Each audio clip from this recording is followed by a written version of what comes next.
Well, hello, my friends. Welcome to Granny B's house. Now, I don't know what you're celebrating at your house, but at Granny B's house, we're celebrating Christmas. So I wanted to read a couple of sweet stories to you in front of the Christmas tree. My sister-in-law, Connie, found a couple of books at her mother's house that were written the very year after she and I were born.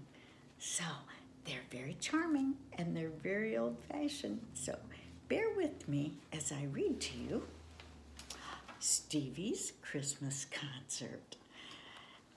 It's written in 1950 by Beverly Verdon, and I hope you enjoy it as much as I did.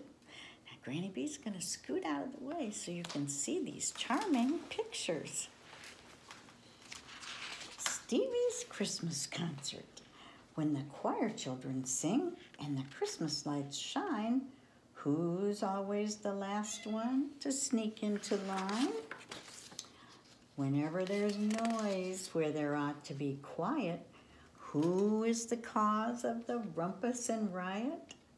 And when you see puppies and bunnies and birds singing together a song without words, kittens and squirrels and tiny mice too, who's leading the chorus? It's Stevie, that's who.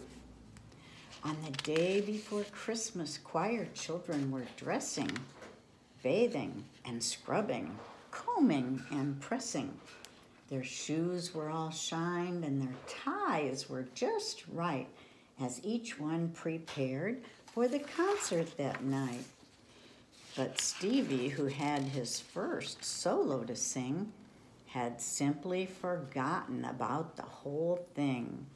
With his hand-whittled flute, he was playing a song while the animals gaily were singing along.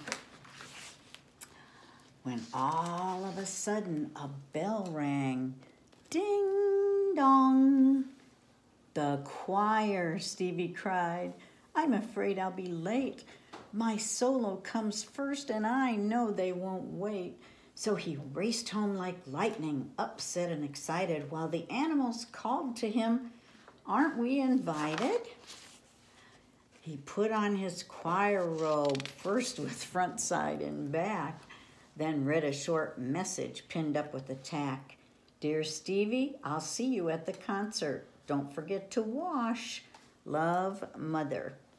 He did wash his face as far down as his chin, although he thought water was bad for the skin. And he searched for his comb, which he never could find. Then he rushed down the street without looking behind him. He got there so late, he was half scared to death. It was time for his song, but he was all out of breath. He managed to sing the beginning, hark, when the two dogs behind him sang loudly, bark, bark. The cat sang, meow, and the birds sang, tweet, tweet, and the mice squeaked with joy just to make it complete. Well, the girls saw the mice and started to scream, and Stevie was sure it was all a bad dream. When the choir leader yelled, Stevie, get out. You're to blame. That wasn't very kind. So Stevie went, full of sorrow and shame. He wanted to cry. He was feeling so bad. But he knew what to do every time he felt sad. He got out his flute. That was his way to start expressing the feelings he had in his heart. Outside by the pine trees, a creche had been made, and Stevie sat down there beside it and played, "Oh, come, all ye faithful, Noel," and the Three Kings. He couldn't feel sad as he thought of these things. And the music he played was so soft and so sweet that the little mice heard and crept back to his feet. Squirrels and rabbits and kittens came near, and one by one the birds fluttered down, for they wanted to hear. People came out of the hall to join in the best Christmas music of all. And some people said that the Heavenly Child heard the songs that were played in his honor and smiled. So Stevie that night was a proud little boy, for he helped fill the world with real Christmas time joy. Well, maybe this year all you have to give is a song. But just remember that this is a season of giving, no matter how you're celebrating. I hope that you'll give people your best behavior and give those around you kindness and maybe help out with some chores. There are so many ways to give that don't cost any money.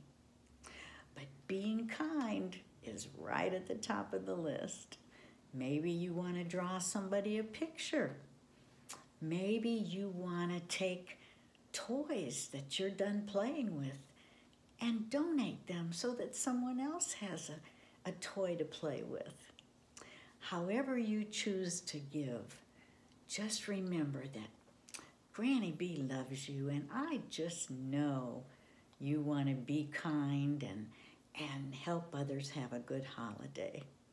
So you come back and see me again, okay? And who knows, maybe I'll read you another story. Okay? Bye-bye.